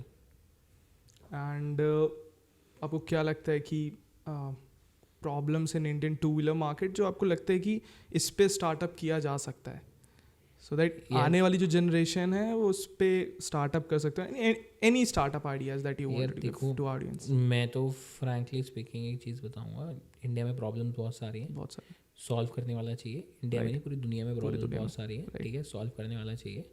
और यार 2-व्हीलर में ही बहुत प्रॉब्लम्स आएंगी अभी. मतलब कि मैं ये नहीं बोलूँगा मैं अकेला इस इंडस्ट्री को बना लूँगा, ऐसा कुछ भी नहीं है भाई. ठीक है, मैं नहीं इतिहास में नाम ज़रूर लिखवाने आया हूँ, बट ज़रूरी नहीं है कि आप पूरी मार्केट कैप्चर करें. राइट. ऐसा कभी नहीं होता, ऐसा कभी भी नहीं हो कर सकता. पूरी दुनिया को कैप्चर करने के लिए भी ना, जुबिलेंट फूड ने यहाँ पे किसी को, वो डोमिनोज ने भी यहाँ पे जुबिलेंट फूड को फ्रेंचाइजी दे रखी है. तो आपको लोग चाहिए ऐसे जो इतने एक्टिव हो, इतने इंथुजियाज्म भरा हो उनके अंदर कि वो तुम्हारा धंधा अपने धंधे की तरह कर लें. राइट. जो मुझे लगता है. तो अपॉर्चुनिटीज़ बहुत है, मतलब लोग चाहिए आपको साथ में जो आपके साथ बनाए बस उस चीज़ को, मेरे अकॉर्डिंग. तो ऐसा नहीं है कि जैसे यूजुअली लोग ऐसा बोलते हैं कि कोई कंपनी आएगी, जैसे अब suppose you talked about Domino's, right. तो डोमिनोज आएगी, then they can take over the Jubilant food and they can start their own thing just like that, because ऐसा नहीं, कोलैबोरेट करके ही बिजनेस बनेंगे. Yes, correct. कोलैबोरेशन ही धंधा है. अगर आप देखो ना इंडिया की मेंटालिटी ऐसी नहीं है. आप अब देखो, आप जियो ने अपने पेट्रोल पंप्स खोले हैं, ठीक है, जियो BP के नाम से. और ब्रिटिश पेट्रोलियम का टाइप ही तो है वो भी, नहीं तो जियो को क्या ज़रूरत है तेल लेने की. उसका तो रिलायंस तो खुद ही तेल रिफाइन कर रहा है. कुछ तो कोलैबोरेशन डील ऐसी होगी, कुछ तो स्ट्रैटेजीज ब्रिटिश पेट्रोलियम के पास होंगी जो वो जियो के साथ साझा कर रहा है. कुछ स्ट्रैटेजीज जियो के पास होंगी जो ब्रिटिश पेट्रोलियम के साथ साझा कर रहा है. मतलब स्ट्रैटेजिक जैसे कहते हैं, strategic investor in startups are very important, and strategic partnership for your business to expand your business, accelerate your business and expand in like वो होता है ना बहुत बड़े स्केल पे. वो होता है स्ट्रैटेजिक तरीके से. मेरे को नहीं लगता आप अकेले धंधा बना सकते हो. एक आदमी, कई लोगों को लगता है कि as a single co founder you can build business, no you can't build business, you need hundreds of people around you जो आपके लिए धंधा बनाने के लिए तैयार हो, उनके अंदर पैशन हो धंधा बनाने का, सिंपल है। मिनिमम फाउंडर्स कितने होने चाहिए? लाइक कभी भी ऐसा होता है कि जो कोई भी स्टार्ट करता है तो उसको लगता है कि यार बहुत सारे लोग रख लेते हैं, 4 20-30 लोग, या फिर लाइक अकॉर्डिंग टू यू कितने होने चाहिए? मतलब मिनिमम फाउंडर मेरे 2 हैं, हम बहुत मस्त हैं भाई। तीसरा होता क्या पता झड़प होने लग जाती, बट 3 मैक्स होने चाहिए मेरे हिसाब से, 2 को फाउंडर आर इनफ। 2 की स्ट्रैटेजी से कंपनी चल सकती है, नहीं तो वो भी डुबो देंगे। राइट। अब तीसरा बोलता ही रह जाएगा, जब आप 5 रख लोगे तो 5 में तो क्लैशेस आ जाएंगे। राइट। वो कुछ और सोच रहा है, फिर वो 2 कहीं और बैठेंगे जाके दारू पियेंगे, वो आपकी बुराई में कुछ बोल देगा, वो फिर वो बात घूम के लड़ाइयाँ उठाइयाँ ही हो जाएंगी और कुछ नहीं होगा इससे। तो मेरे हिसाब से 2 इज द बेस्ट। तो मतलब ऐसा को फाउंडर्स बीच में कभी लड़ाइयाँ वगैरह होती हैं? और भाई बहुत गालियाँ वाले देते हैं, तो बहुत दब के गालियाँ देते हैं। फाउंडर्स में अगर लड़ाई नहीं हो रही ना, लेट्स समझो यार, अगर मैंने अपने मन में कोई बात दबा ली है या मेरे को फाउंडर ने अपने मन में बात दबा ली है और हम नहीं बाहर निकाल रहे हैं, तो बाद में जाके क्लैशेस ही आने वाले हैं उसमें, ठीक है, चीज़ें बेकार ही होने वाली, अच्छी नहीं होंगी मेरे को जितना लगता है। और मैं तो दबा के भाई मेरी कंपनी का हूँ, गालियाँ देनी चाहिए आपको, आप अपनी भड़ास निकालो, जब भी सामने वाला काम करेगा आप उसको बोलोगे भाई तू गलत कर रहा है, तू गलत है, तू पागल है, चूतिया है, कुछ भी है, तू है, तू गलत ही कर रहा है ये, तो मत कर। मेरे हिसाब से हिंदी, जैसे बहुत सारे लोग बोलते हैं हिंदी में बोलो, बड़ा मज़ा आता है सब काम कराने में। इंग्लिश में काम कराना, कॉर्पोरेट थोड़ी ना है, स्टार्टअप है, हिंदी में बोलो, काम कराओ, बड़ा मज़ा आता है। फंड रेजिंग के टाइम पे ऐसा कोई लैंग्वेज बैरियर वगैरह नहीं रहता है? यार मेरे साथ तो नहीं रहता है, मैं तो मतलब ये 10 मिनट बाद ना इन्वेस्टर आपसे हिंदी में बात करने लग जाएगा और आप भी कंफर्टेबल हो जाओगे उसके साथ, फिर वो कुछ पूछेंगे आप हिंदी में जवाब देने लगे। मेरे हिसाब से कुछ बैरियर नहीं है फंड रेज करने में, कोई बैरियर। अगर आप कहीं सिंगापुर से फंड नहीं रेज कर रहे हो, जहाँ पे बैरियर ही इंग्लिश उनको आती ही नहीं है हिंदी, तो आप कुछ कर नहीं सकते। अदर देन दैट तो मेरे हिसाब से इंडिया में कोई ऐसी कोई प्रॉब्लम नहीं है जहाँ पे फॉर लाइक और आवर ऑडियंस, यंग एंटरप्रेन्योर्स के लिए स्पेशली, उनको ये लगता है कि यार फंड रेजिंग लाइक बहुत ज़्यादा डिफिकल्ट है and they need certain users for that, और like some customers at least for the fund raise part. यार देखो अब तो है, पहले नहीं होता ना, 2012-13 के अंदर, इवन दो उस टाइम पे भी आपको चाहिए था एक आइडिया, तो एक स्ट्रॉन्ग आइडिया, एक स्ट्रॉन्ग बैकिंग थी। अब तो आपको हर चीज़ चाहिए, आपको रेवेन्यू भी चाहिए, आपको बिजनेस मॉडल भी चाहिए, आपको प्रोडक्ट मार्केट फिट भी चाहिए, जिसके थ्रू आइडिया पे यहाँ पे कोई इन्वेस्ट नहीं करता। अब कोई नहीं करता ये अगर आप सचिन बंसल या बिनी बंसल नहीं हो तो नहीं करेगा, अदरवाइज वो हो तो कर देगा। तो मेरे हिसाब से नहीं, फंड रेज करना बहुत डिफिकल्ट पार्ट है, बहुत ग्लोरीफाई कर दिया है शार्क टैंक ने कि बहुत जल्दी फंड मिल जाता है। उसके पीछे ड्यू डिलिजेंस भी होती है, बहुत सारी चीज़ें होती हैं, लीगल होता है, लीगैलिटीज़ होती हैं, फॉर्म्स होते हैं। भाई MCA बैठा है इंडिया में जो सारी चीज़ें करता है, ठीक है, इतना आसान नहीं है, बहुत लीगल, जो मैंने शुरू में बोला था लीगल पढ़ना एक फाउंडर के लिए बहुत इंपॉर्टेंट है। मैं 12वीं क्लास पास आदमी हूँ, बट मुझे कंपनी लॉज आते हैं सारे, कि कंपनी लॉ 2013 में क्या लिखा हुआ है इस पेज के अंदर, वो पढ़ना आपका ज़रूरी है। सेक्शन 52 आपका पढ़ना ज़रूरी है, 14 पढ़ना ज़रूरी है, SHA क्या है, फॉर्म 14 क्या है, फॉर्म 7 क्या है, क्या नहीं है, सब चीज़ें पढ़नी ज़रूरी है। लीगल आना बहुत इंपॉर्टेंट है फाउंडर को। SHA भी पढ़ना है आपको, चलो 100 पेजों का SHA होता है भाई, कैसे पढ़ोगे? टर्म शीट तो खाली नॉन बाइंडिंग है, उसके बाद वाला स्टेप है SHA। लोग तो टर्म शीट लेके घूमते हैं, जैसे नए नए फाउंडर्स होंगे उनको लगे term sheet is very big thing. भाई उसके बाद SHA भी आता है, वो भी साइन करना होता है। वो आपको पढ़ने के लिए क्लॉज पढ़ने पड़ेंगे, उसके पीछे का बैक स्टोरी क्या है, कहाँ मैं फंस नहीं जाऊँगा, कहाँ पे इन्वेस्टर मुझे अच्छे तरीके से चीज़ें दे रहा है, कहाँ कई इन्वेस्टर फंसा दें, कहीं कुछ हो रहा है, तो ये सब चीज़ें मैनेज करनी होती है। Fund raise is a very difficult part in India, but if you have a accelerator और इंक्यूबेटर जहाँ पे आप जाओ, वहाँ थोड़ा सा ईजी है 30-40-50 लाख रुपए रेज करना, जिसके थ्रू आप प्रोडक्ट मार्केट फिट बना। बट यू नीड यूजर्स, और ऐसा तो अब चाहिए राइट।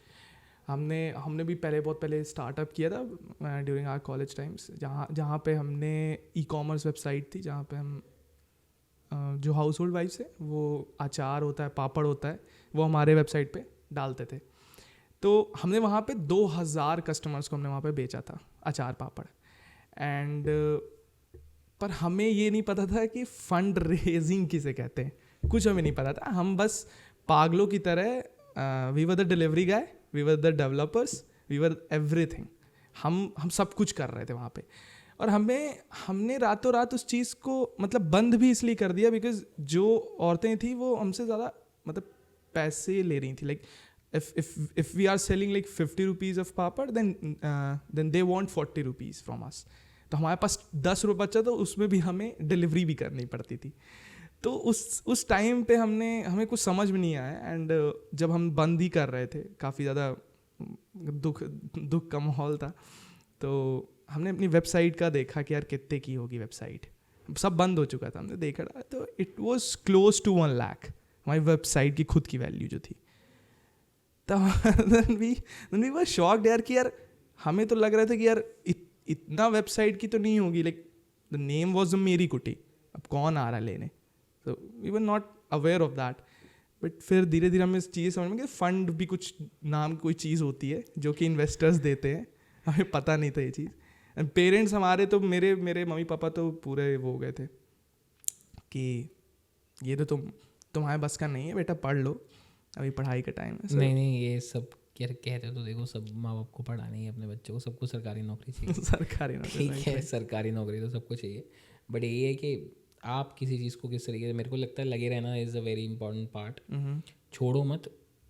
मैं तो ये मानता हूँ, जैसे सब लोग बोलते हैं, अगर मेरे जैसा बंदा कुछ कर सकता है ना लाइफ में, 2 round of funding raising, 3rd round, कुछ नहीं पता लाइफ का कि आप क्या कर सकते हो। राइट, ठीक है, मैं कोई बहुत हाई प्रोफाइल स्कूल से नहीं हूँ, पलवल से पढ़ा हुआ लड़का हूँ मैं। मेरे स्कूल का नाम भी सरस्वती शिशु मंदिर है, इतना हिंदी, ठीक है, इतनी हिंदी जगह से आ रहा हूँ मैं। और मेरे को लगता है कि ना पढ़ाई को बहुत ग्लोरीफाई करते हैं इंडिया में, राइट, ठीक है, इम्पॉर्टेंट भी है, नो डाउट, ऐसा नहीं कहूँगा, बिल्कुल इम्पॉर्टेंट है, बहुत इम्पॉर्टेंट है यार। बट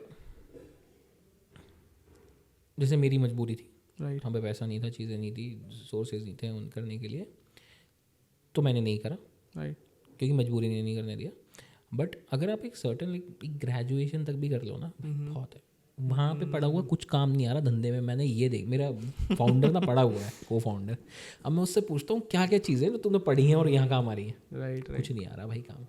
ना तो किसी कोई पूछ रहा है बाबर कब आया था, ना पूछ रहा है कोई अजमेर का राजा कौन था या राजस्थान का राजा कौन था। राइट, राइट, यहाँ पूछ रहे धंधा कैसे बनता है, और वो सिंपल। मैं हर फाउंडर को यही बोलता हूँ कि आपको फाउंडर बनने के लिए सिंपल मैथ्स आनी चाहिए, जमा घटा गुणा भाग, ये 4 फॉर्मूले चलते हैं यहाँ। ना तो यहाँ आपसे कोई पूछ रहा है y+3 कितना है, या ना तो तुमसे पूछ रहा है क्या अंदर गया, क्या बाहर हुआ, क्या नहीं हुआ, क्या हो रहा है। राइट, राइट, जमा घटा गुणा भाग, ये 4 चीज़ें लगती हैं, 4 चीज़, राइट, सिंपल मेरे हिसाब से। मतलब मैं तो इस तरीके से, अब प्रोजेक्शन में बनाओगे ये तो करोगे, जमा घटा गुणा भाग, राइट, राइट, प्लस x, और वो कर दोगे, मल्टीप्लाई कर दोगे, इससे ज़्यादा कुछ भी नहीं है।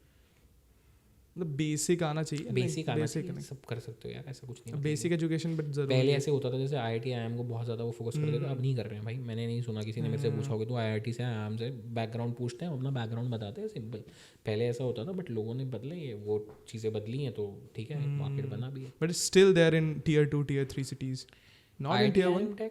हाँ, IIT IIM टैग, हाँ, IITs का थोड़ा अभी भी Tier 2 Tier 3 मेरे हिसाब से IIT IIM अब थोड़ा कम हो गया कंपैरेटिवली।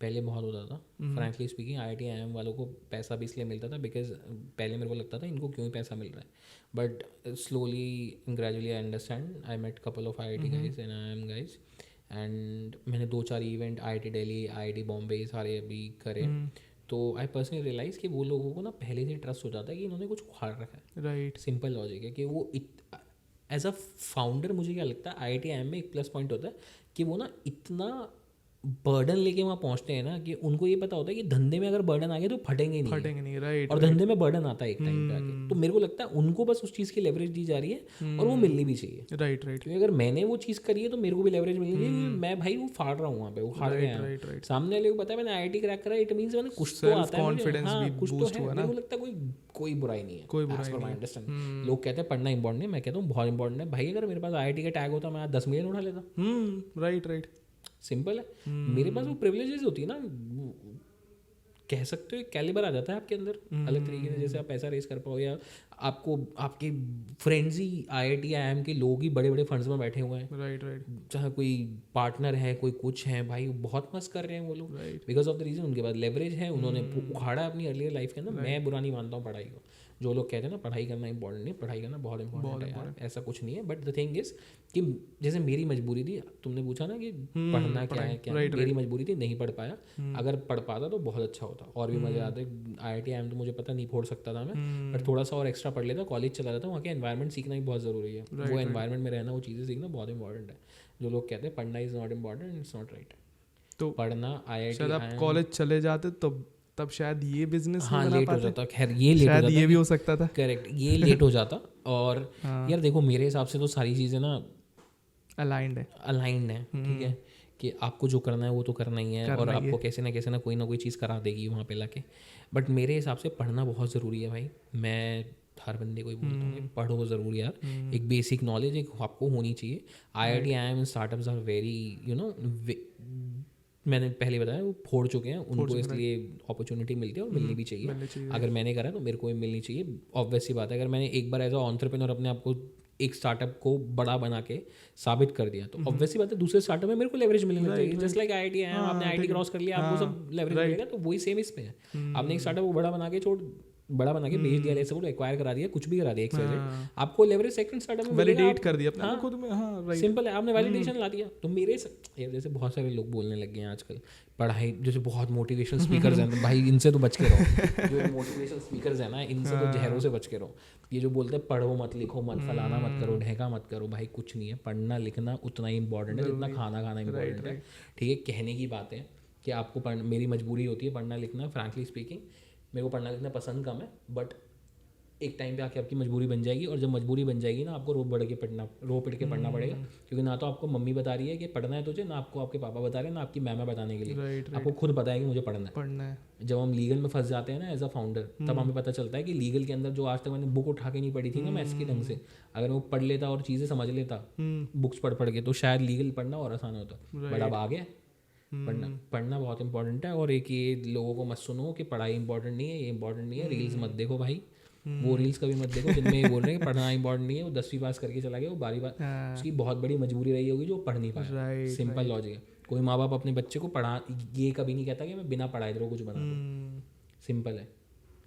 मुकेश अंबानी के बच्चे हैं, पढ़े लिखे हैं ना, वो तो उनके पास तो चलो कुछ नहीं था, इतना पैसा तो था ना कि मतलब कुछ नहीं करेंगे तो इतना बचा है कि इतना बचे कुछ नहीं करेंगे, बट वो भी पढ़े लिखे हैं। कोई माँ बाप नहीं चाहता यार कि उनका बच्चा ना पढ़े, मेरे को नहीं लगता। जो बन गए वो बन गए, नो डाउट, बट ऐसा नहीं है कि पढ़ो ही मत। पढ़ना बहुत ज़रूरी है। मैं पावर देती, नॉलेज की अलग अपनी खुद की पावर होती है। देखो मैं हमेशा बोलता हूँ किताबी ज्ञान की पावर ना बहुत जगह यूज़ नहीं आती रियल लाइफ के अंदर, बट आपको कुछ चीज़ें ना कनेक्ट करने के लिए बहुत ईजी हो जाती है लाइफ में। कोई भी चीज़ कोई सामने वाला बोल रहा है, आप मिनट से कनेक्ट कर दो, यार मैंने वहाँ पढ़ रखा है कि यहाँ से कनेक्ट हो रहा है। जैसे कोई भगवद गीता पढ़ ले, ठीक है, ज़रूरी नहीं है आपको किताबी ज्ञान पर समझ आएगा भाई, नहीं समझिए, आप उसको कनेक्ट कर सकते हो right, for the connection. Bhagavad Gita के अंदर इतनी सारी चीज़ें लिखी हैं, मैंने कभी नहीं पढ़ी है फ्रैंकली स्पीकिंग। पॉडकास्ट सुनने का बहुत ट्राई करता हूँ, मैं 8-10 पॉडकास्ट सुन ले। चाणक्य नीति मैंने बहुत सुना पॉडकास्ट, ठीक है। मैंने चाणक्य नीति बुक भी पढ़ रखी है 3-4 बार। मैंने जिंदगी में किताबें नहीं पढ़ी, वो किताब भी पढ़ रखी है मैंने।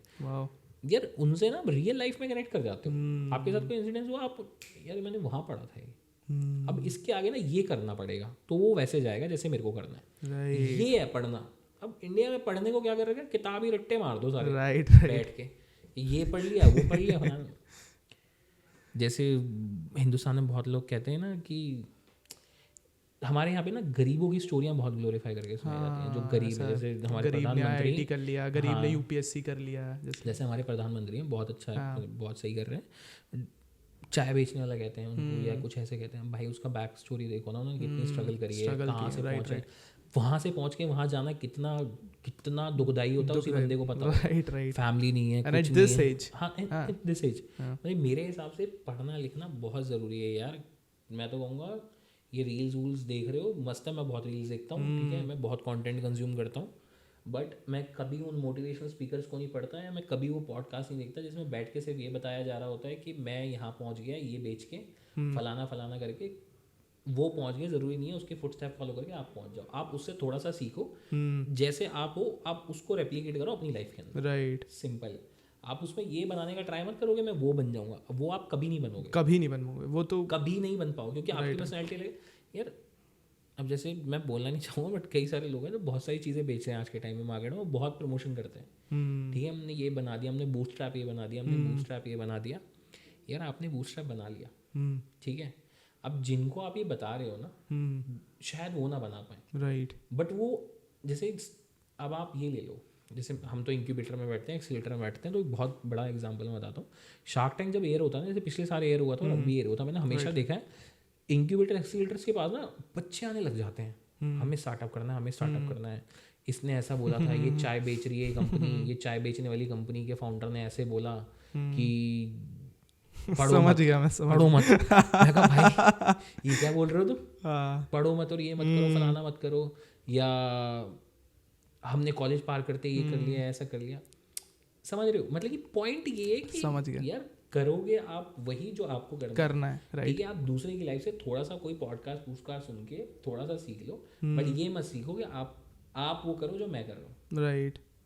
किसी की सक्सेस स्टोरी को अपनी सक्सेस स्टोरी मत बनाओ, सिंपल है। आप दूसरे की सक्सेस पे कभी नहीं जी सकते, दूसरे की सक्सेस दूसरे की रहेगी। आपके घर में अगर आपका भाई भी है ना, अगर वो सक्सेसफुल और आप नहीं हो, तो वो आपकी सक्सेस नहीं है, सिंपल लॉजिक है, वो उसकी सक्सेस है। जिंदगी भर आपके रिश्तेदार भी आपको यही कहते रहेंगे, बेटा वो हो गया तो रह गया, सिंपल लॉजिक है लाइफ का। तो किसी को ये मत बोलो कि भाई आप सब छोड़ दो और ये करो, कुछ मत छोड़ो, जो लाइफ करा रही है, जो आपको करना है उसमें लगे रहो, अपने आप चीजें हो जाती हैं, अलाइन हो जाएंगी, सिंपल, राइट, ठीक है। हम कभी इन्वेस्टर्स को पिच करते हैं, बहुत सारे फाउंडर्स हैं यहाँ पे, हम तो एक एक डॉट लेके चलते हैं, एक 100 पिच करनी है, 2 से 3 इन्वेस्टर में पूरा राउंड क्लोज हो जाएगा। अब कहीं पे तो 3 पिचेस अच्छी जाएंगी ना, कहीं तो 3 पिचेस अच्छी जाएंगी ना, जस्ट लाइक पिचर्स में जैसे वो, करेक्ट, वो वाली पॉइंट। जैसे हम तो बहुत टाइम से बोलते हैं पिचर्स में, तो अभी है, हम तो बहुत टाइम 100 इन्वेस्टर हैं, पिच करना है सबको, 3 तो अच्छी चली जाएंगी, 4 तो अच्छी चली जाएंगी, हो गया आपका राउंड क्लोज, सिंपल, राइट। मैं मेरे हिसाब से bootstrap startup is a very good thing to build in India, but you can't build a scalable business, right. आप 100 पे आके रुक जाओगे। अभी सर चाय का बहुत ज़्यादा चला है कि लाइक कोई बीटेक चाय वाला, ग्रेजुएट चाय बहुत है चाय में, तो चाय कंज्यूम भी बहुत होती है, राइट, बहुत बड़ा मार्केट है, चाय कंज्यूम बहुत होती है, नो डाउट, बट मेरे को ये लगता है कि चाय अच्छी चीज़ है, पी लेनी चाहिए, मैं भी पीता हूँ, ठीक है, मेरे को 3-4 महीने से आदत लगी है, बट किसी दूसरे की चाय की दुकान देख के अपनी चाय की दुकान मत खोलो, हाँ, राइट, सिंपल है।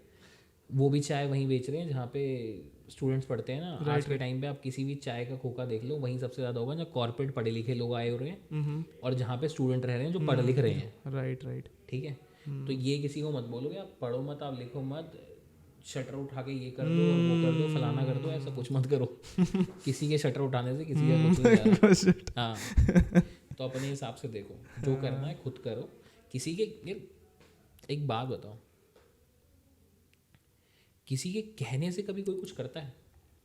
कभी कोई कुछ नहीं करता। आपने माँ बाप के कहने से तो आपने कुछ नहीं कर, तो किसी और के कहने में क्या करोगे? राइट, सिंपल लॉजिक है। तुम कुछ कर रहे हो ना, अपना मन है जब ही कर रहे हो ना। तुम्हारे माँ बाप ने कहा ना बेटा पढ़ाई करिए, तुमने जब जिंदगी में तुम्हारा सबसे इम्पोर्टेंट राइट लोग तुम्हारे घर के, तो तुम्हारे माँ बाप, उससे ज़्यादा इंपॉर्टेंट तो कोई नहीं है ना भाई लाइफ में। जब उनकी नहीं सुन रहे तो तुम उनकी क्यों सुन रहे हो? जो बस बोले चले जा रहे हैं और बोले तुम्हारे सगे भी नहीं है। हाँ, तुम्हारे सगे भी नहीं। आजकल तो सगे भी सगे नहीं है, बट ठीक है, तुम्हारे सगे ही नहीं है वो। तो मेरे हिसाब से वो करो जो, यार हर कोई $1 बिलियन धंधा नहीं बना सकता, सिंपल लॉजिक है लाइफ का, ठीक है। मुझे नहीं पता मैं कितना बड़ा धंधा बनाऊँ, बट एम बहुत बड़ा है। एम आप रख सकते हो, बट हर बंदा वहाँ नहीं जा सकता। ये चीज़ लाइफ की फैक्ट है। मतलब कि मैंने कोई इतना बड़ा धंधा नहीं बनाया फ्रैंकली स्पीकिंग, बट मैं ये वैल्यूएशन एक सही सेंस नहीं कह सकते, क्योंकि वैल्यूएशन ज़रूरी नहीं कि आप बहुत अच्छा धंधा बना रहे हो। कि अगर आप इफ यू यार अब हाँ है, अब तो होता ही है, खैर ज़रूरी नहीं है वैल्यूएशन से आप सही धंधा बना रहे हो, बट हाँ मोस्टली कह सकते हो। हाँ, ये चीज़ है, valuation is not a business, value creation is business, right. मैं तो शायद कई लोग बोले कि मेरे मुंह से अच्छा नहीं लगा, बट हम भी valuation is not a business, value creation is, that's a good, value creation is a business. I think ये सारी चीज़ें एक टाइम पे आके देखो, वैल्यूएशन भी ज़रूरी होती है। एज अ फाउंडर आपको पता है आप डाइल्यूट होते चले जा रहे हो, यू नीड वैल्यूएशन। तो 2 तरीके के धंधे हैं। हर किसी को लगता है कि हर बंदा पैसा उठा सकता है, ऐसा नहीं है, समझ रहे हो? जैसे अब 2 तरीके के बिजनेस, मैं बहुत अच्छा एग्जांपल दूंगा तुम्हें।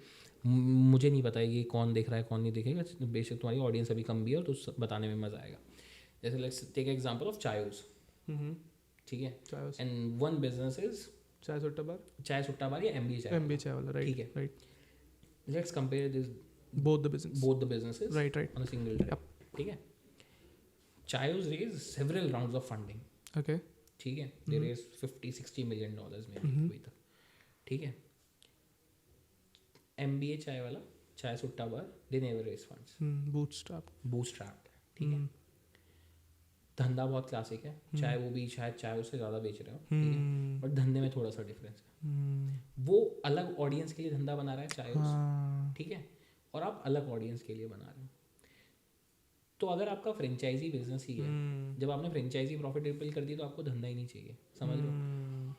अब MBA चाय वाला की आपने चाय कभी सोचोगे, मतलब कि मैं अभी एक ना दुबई गया था थोड़े दिन पहले, तो ना बड़ा कमाल सा हुआ वहाँ पे, मतलब कि हम इंडिगो से फ्लाई कर रहा था, और मेरी जाने की फ्लाइट हाँ इंडिगो से थी, तो मैं जा रहा था, चाय उसका बहुत दिमाग खुल गया मेरा उस दिन, चाय उसका धंधा। मैं कही इसको फंडिंग क्यों मिलती है, इनको क्यों नहीं मिलती, भाई वो भी तो सेम ही काम कर रहे हैं, मेरे दिमाग में पहले ये था। तो मेरा दिमाग खुल गया, मैंने इंडिगो में चाय मंगाई, चाय उसकी थी, उन्होंने एक पैकेट खोला चाय उसका, चाय डाली, घुमा के उन्हें दूध में दे दी, पानी में घोल के डाली, दे दी।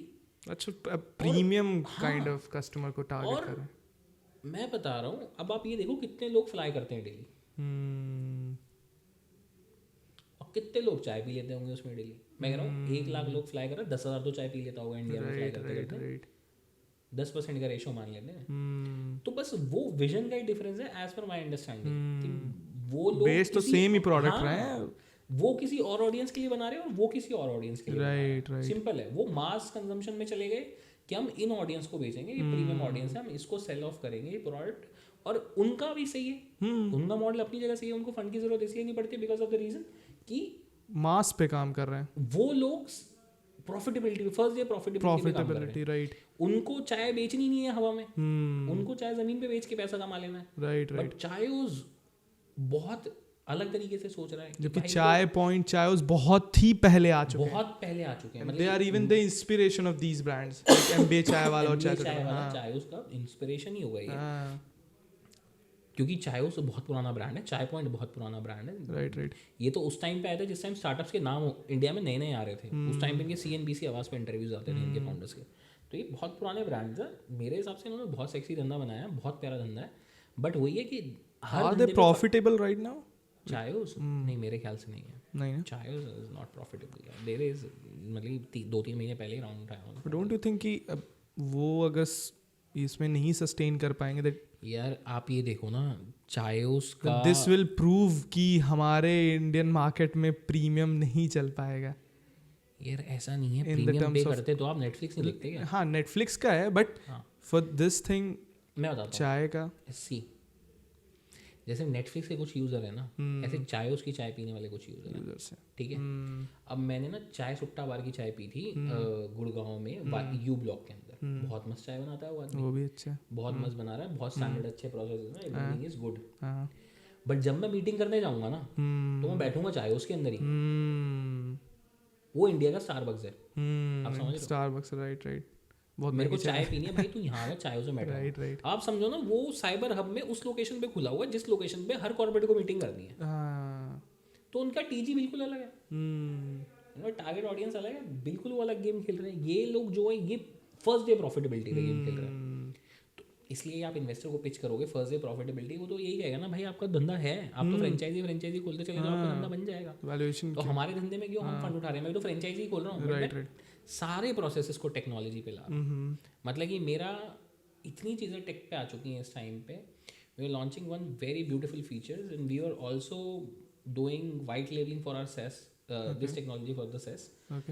मल्टीपल कंपनीज से बात चल रही है जो सास में इस टेक्नोलॉजी को यूज़ करेंगे, तो मतलब कि अगर कोई बहुत बड़ा ब्रांड में से टेक ले रहा है, इसका मतलब ये है कि साला हमने कुछ टेक में बना लिया है, राइट। ठीक है, तो अपने सप्लाई चेन को सॉर्ट कर दिया, जो उनकी प्रॉब्लम आज तक थी वो सॉल्व नहीं कर पा रहे हैं। कुछ EV कंपनी जैसे आप बात कर रहे हो, उनको मैं एज अ SaaS ये प्रोडक्ट दे रहा हूँ, तो ये डिफरेंस आ जाता है स्केल में। बस अब मुझे क्या है, मेरे पास टेक्नोलॉजी बन चुकी है, सब बन चुकी है, मुझे पैसा चाहिए to expand my network rapidly, that's it. But चाय के धंधे में आपको कोई टेक्नोलॉजी तो चाहिए ही नहीं, आपको SOPs चाहिए, आपने वो बना ली एक बार, वो सारी क्लियर हो गई, जितना मेरे को लगता है। बट चाय बहुत हो गया, ऑफेंड ना हो जाए लोग ना, नहीं ऑफेंड नहीं होंगे। सो लाइक अब लास्ट में कुछ ऑडियंस के लिए कुछ यार Quotes मैं वगैरह, तो anything? कोड्स तो मेरे पे कुछ नहीं है क्योंकि मैंने पहले ही बताया मेरे कोड्स वगैरह वाला बंदा ही नहीं हूँ मैं. बट मैं यही कहूँगा जो करना है भाई वो करो. अपने घर वालों को कभी ट्रबल मत करो, मत डालो उसमें भी. और मेरे हिसाब से टीवी देख के स्टार्टअप मत खोलो. Simple logic. शार्क टैंक देख के स्टार्टअप मत खोलो. Legitimate I am telling you. जिस आदमी को जिंदगी में फेलियर झेलना नहीं आता, जिसको ना सुनना नहीं आता ना, राइट, सिंपल है, जिसको ना सुनना नहीं आता ना, वो स्टार्टअप खोलना ही मत. क्योंकि इसमें दिन में 10 ना होती हैं और महीने के एंड में एक हाँ आती है. सिंपल है स्टार्टअप.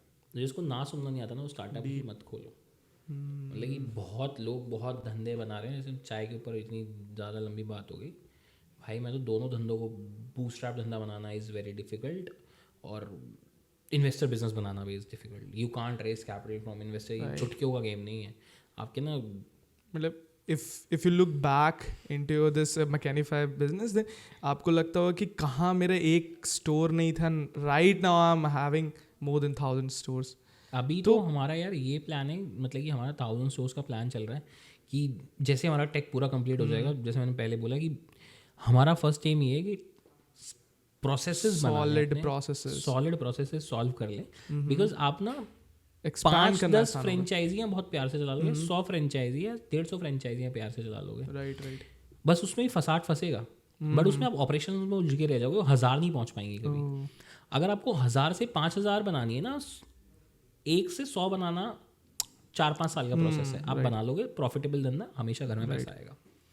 बट जब 100 से 5000 बनाने जाओगे ना, तो आप ऑपरेशंस में ही फंस जाओगे. आपका कभी मन ही नहीं करेगा कि हम 200 की फ्रेंचाइजी भी खोलें या 500 की फ्रेंचाइजी भी खोलें. तो उस ऑपरेशंस को इस स्केल पे सॉल्व कर लो जहाँ पे आप सबसे नीचे बैठे हुए हो, जहाँ पे आपको कोई नहीं देख रहा है, कोई नहीं समझ रहा है. सिंपल है.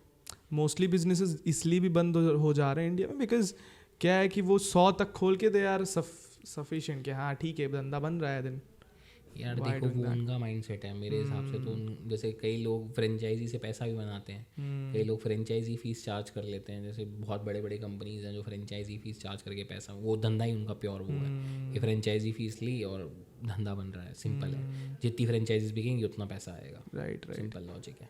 तो कई लोगों का ये धंधा है और बाकी तो यही है, चल रहा है.